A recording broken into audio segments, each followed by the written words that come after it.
Hi and welcome to the channel. So in today's video, we're going to be talking about taking risks. Let's do it. So the important thing to define here is we are talking about calculated risks. Those are risks that we've gone over in our head and we've thought this through and we thought, this is actually worth doing. There is actually some gain from this. We're not going to do something stupid like jumping out of a plane without a parachute or anything crazy like that. No. We're going to take a calculated risk. We're looking ahead, we're looking inside ourselves and we're thinking, is it possible? And do the gains of this risk outweigh the chance of failure? Because in every risk, there is a chance of failure, and that's basically inevitable whenever you take risks. And I work for NASA. At NASA, we're an expert at taking risk. Is flying into space risky? Yes, it is. Flying into space is amazingly risky. But can we mitigate that risk? Can we make that risk worthwhile? That is a question all of us have to answer before we do anything risky. So obviously we're talking about calculated risk there. Calculated risk versus uncalculated risk. Uncalculated risk is doing something really dumb. Calculated risk is doing something that may actually benefit you or benefit humanity.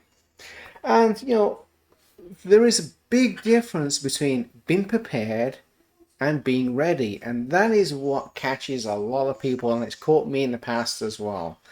Is that, say you have a big exam coming up, okay, and you've read all the books, maybe you've even written a book about the exam, but you've read all the books, you've brushed up on online, you've watched all the videos, and then exam day comes and you're nervous. And man, you're thinking, man, I'm gonna fail this suck up. This is just bad. I'm gonna fail this thing. The professor's gonna give me all kinds of weird questions. I'm never gonna pass this thing. You are prepared, but you are not ready. And quite often, that is quite often the case with a lot of these things, is you're prepared and you've done all the preparations, but you're not ready, and you will never be ready. There's always going to be nerves there, no matter what you're doing, whether you're competing in an Olympic sport, whether you're taking a test, or whether you're flying out on a vacation to a foreign country. You're never going to be 100% ready, because look at a vacation, for example.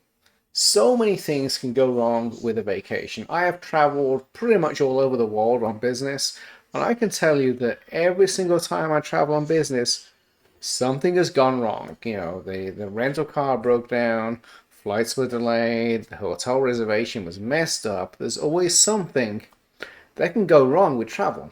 That's just the way it is. Was I prepared? Yes. Did I think through all the things that could possibly go wrong? Absolutely not.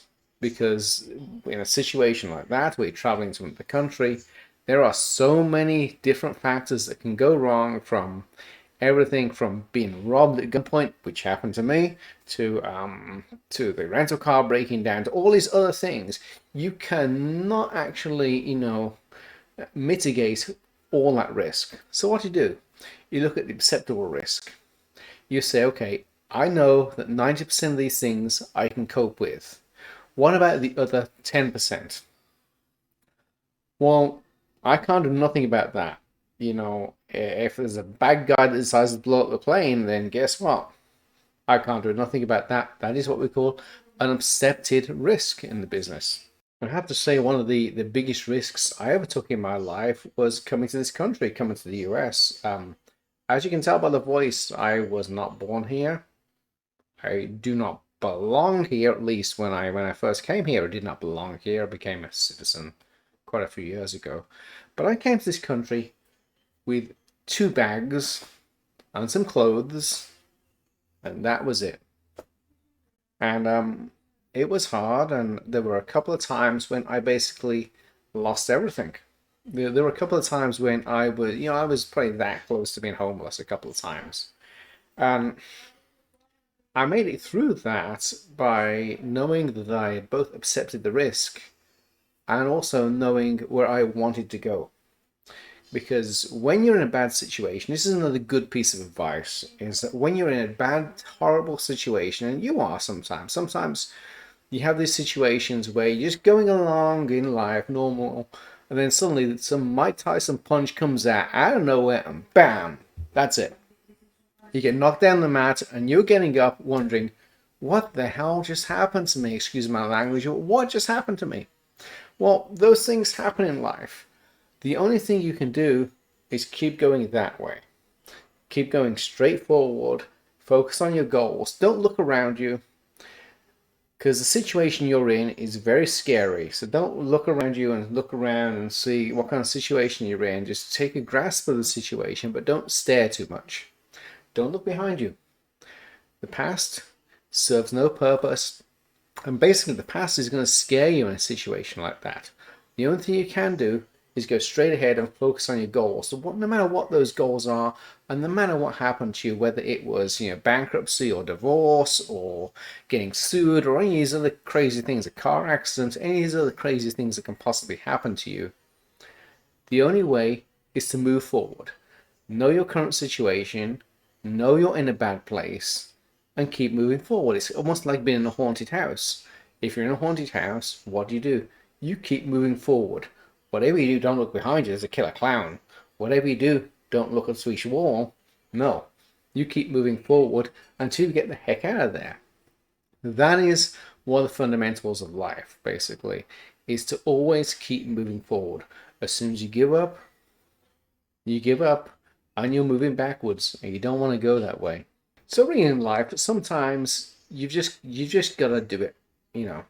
Sometimes you've just gotta jump out the door. And what inspires me is think about the guys that fought in World War One or World War Two.